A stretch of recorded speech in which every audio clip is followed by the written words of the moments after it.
31 दिसंबर 2008 बेंगलुरु के यलहंका में एक मंदिर के बाहर एक महिला का शव पड़ा मिला। शव को देखकर वहां लोगों में हड़कंप मच गया। वहीं पर खड़े एक व्यक्ति ने पुलिस को फोन किया और थोड़ी देर बाद वहां पुलिस भी आ जाती है।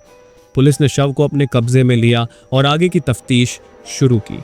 उस महिला को देखकर लग रहा था कि उसकी हत्या लूटपाट के इरादे से की गई थी, क्योंकि उसके शरीर पर कोई ज्वेलरी नहीं थी और उसके कान, जहां इयररिंग्स पहनते हैं, वहां खून निकल रहा था, जिससे यह साफ हो रहा था कि इयररिंग्स चुराने के दौरान कान में चोट लग गई, जिसकी वजह से खून निकल रहा था। खैर, बाद में पुलिस ने शव को पोस्टमार्टम कराने के लिए भेज दिया और उस शव की पहचान करनी स्टार्ट कर दी। पुलिस उस शव की पहचान करने के लिए आसपास में पूछताछ करती है। थोड़ी देर बाद एक महिला से पूछताछ के दौरान उसने पीड़िता का नाम ललिता बताया और ललिता का एड्रेस पास के ही मोहल्ले में बताया।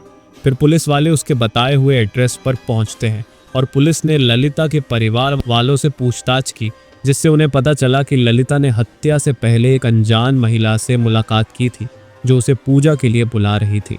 दरअसल ललिता की शादी को 5 साल हो गए थे, लेकिन उसको कोई भी बच्चे नहीं था, जिससे वह बहुत परेशान थी। इसलिए वह डेली मंदिर जाती थी और एक दिन मंदिर में उसकी जान पहचान एक औरत, जिसका नाम कैंपमा बताया जा रहा था, उस महिला ने ललिता से पूजा करने के लिए कहा था, जिससे उसकी प्रॉब्लम सॉल्व हो जाएगी। और उसने कहा कि शाम को सज संवर कर, नए कपड़े पहनकर, पूरे ज्वेलरी वगैरह पहनकर आना, उसके बाद पूजा करनी है। खैर, इतना सुनकर पुलिस के कान खड़े हो गए और उन्हें विश्वास हो गया कि ये हत्या लूटपाट करने के लिए ही हुई है। बाद में पोस्टमार्टम रिपोर्ट भी आ जाती है। पोस्टमार्टम में हत्या का कारण साइनाइड बताया गया। इससे पुलिस और भी हरकत में आ गई, क्योंकि उन दिनों बैंगलोर के अलग अलग एरियो में सेम इसी पैटर्न से हत्याएं हो रही थी। ये सब जानने के बाद पुलिस मंदिर के आसपास सभी सीसीटीवी कैमरों को खंगालती है, जिसमें सीसीटीवी में ललिता के साथ एक महिला दिखती है। कैमरे में उसका चेहरा तो क्लियर नहीं दिख रहा था, पर पुलिस उसे ही सस्पेक्ट मानकर उस लेडी के पीछे लग जाती है। अब पुलिस ने कई ज्वेलरी की दुकानों में पूछताछ की, जिससे हुआ यह कि एक ज्वेलरी वाले ने उस महिला को पहचान लिया और उसका नाम कैंपम्मा बताया और कहा उस महिला ने हाल ही के दिनों में उसे कुछ ज्वेलरीज बेची थी। बाद में ज्वेलरी वाले की मदद से उस महिला का स्केच बनाया जाता है और पूरे एरिया में पूछताछ होती है। उसके अगले दिन पुलिस स्टेशन में एक फोन आता है और सामने वाला बोलता है कि उसने उस महिला को बस स्टैंड के पास देखा है। पुलिस तुरंत उस बस स्टैंड पर पहुंचती है और उस महिला को गिरफ्तार कर पुलिस स्टेशन लेकर आ जाती है।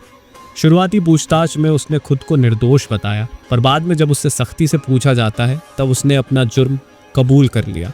उसने अपना नाम केडी कैंपम्मा बताया और उसने एक नहीं 6 हत्याओं का कबूलनामा किया। तो आइए जानते हैं कौन थी केडी कैंपम्मा और क्यों कि उसने ये सारी हत्याएं।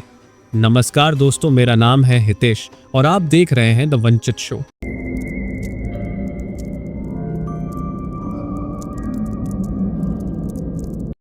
कैंपम्मा का जन्म 1970 में बैंगलोर के कगलीपुरा नाम के एक एरिया में एक गरीब परिवार में हुआ था। उसका पूरा बचपन स्ट्रगल से भरा था।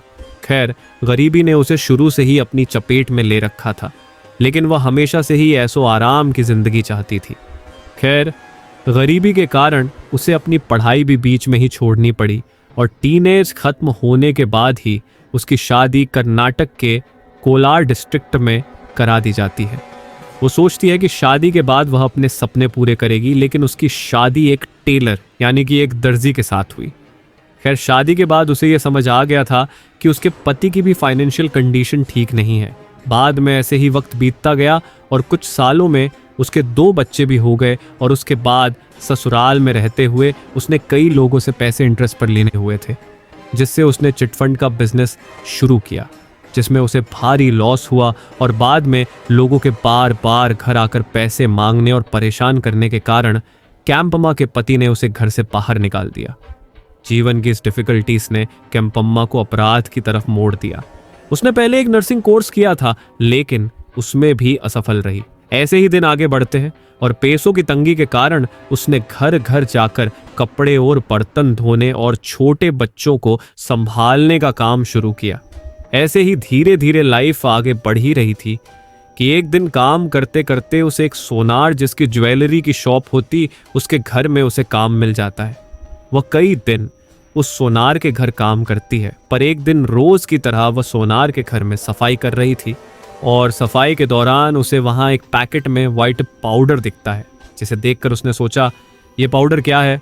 फिर उसने उस पाउडर को टेस्ट करने के लिए जैसे ही अपने हाथ को जीभ से लगाने लगती है तो तभी वह सोनार वहां आ जाता है और उसके हाथ पर जोर से मारता है और कहता है कि क्या तुम पागल हो?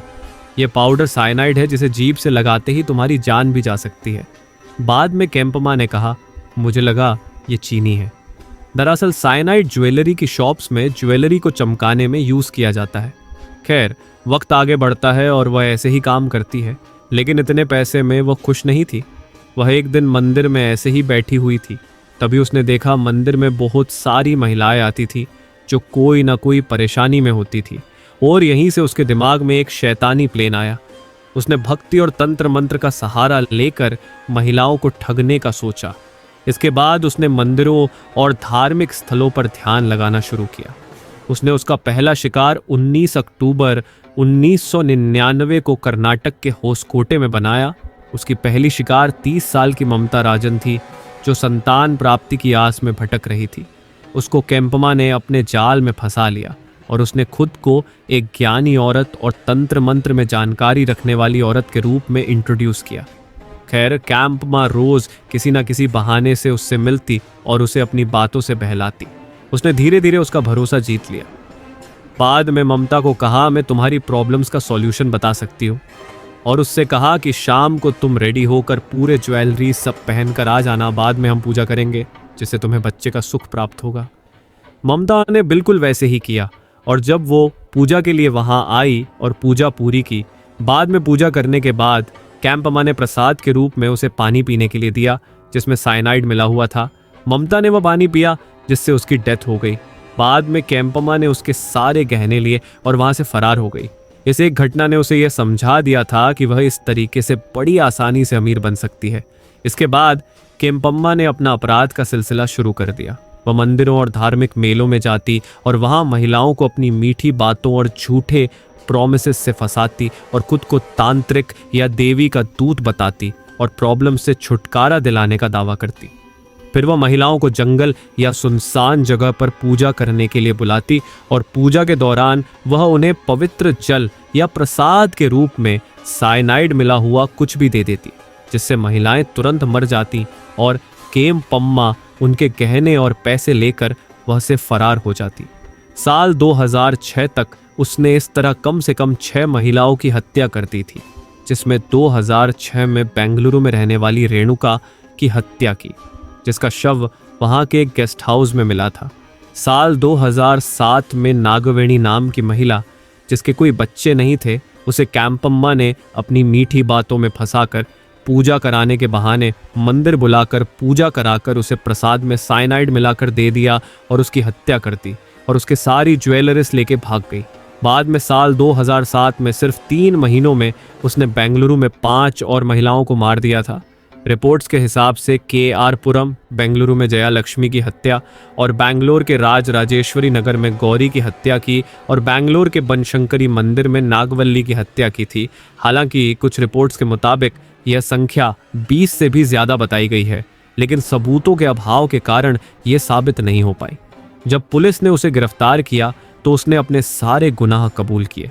उसने बताया कि वह कैसे अपनी योजना को अंजाम देती थी और मासूम औरतों को अपना शिकार बनाती थी और साइनाइड का इस्तेमाल करके उन्हें मौत के घाट उतारती देती थी। इतना सब होने के बाद आपके मन में भी ये आया होगा कि इतनी ज्यादा क्वांटिटी में उसे साइनाइड कहाँ से मिलता था। दरअसल वह घरों में काम करने के बहाने वह सिर्फ सुनारों के घर पर काम करने जाती थी। सुनारों के घरों में साइनाइड आसानी से मिल जाता क्योंकि सुनार इसे गहनों की सफाई के लिए यूज करते थे और केम्पमा ने इसे अपने खतरनाक मकसद के लिए अपनाया। 2008 में केम्पमा को कोर्ट ने मौत की सजा सुनाई, लेकिन बाद में इसे उम्र कैद में बदल दिया गया। आज केम्पमा बेंगलोर की एक जेल में है। खैर, यह कहानी हमें बताती है कि लालच और अंधविश्वास कैसे इंसान को अंधा कर सकता है। केम्पमा ने गरीबी और संघर्ष से उबरने के लिए जो रास्ता चुना वह दूसरों के जीवन को बर्बाद करने वाला था। अगर आपको यह कहानी जानकर कुछ सीख मिली हो तो वीडियो को लाइक करें और चैनल को सब्सक्राइब करके बेल आइकन को ज़रूर प्रेस करें और अपने दोस्तों के साथ शेयर करना न भूलें। ठीक है दोस्तों, फिर मिलते ऐसी ही एक और सच्ची कहानी के साथ। तब तक के लिए जय श्री राम, जय हिंद, खुदा हाफिज, वंदे मातरम।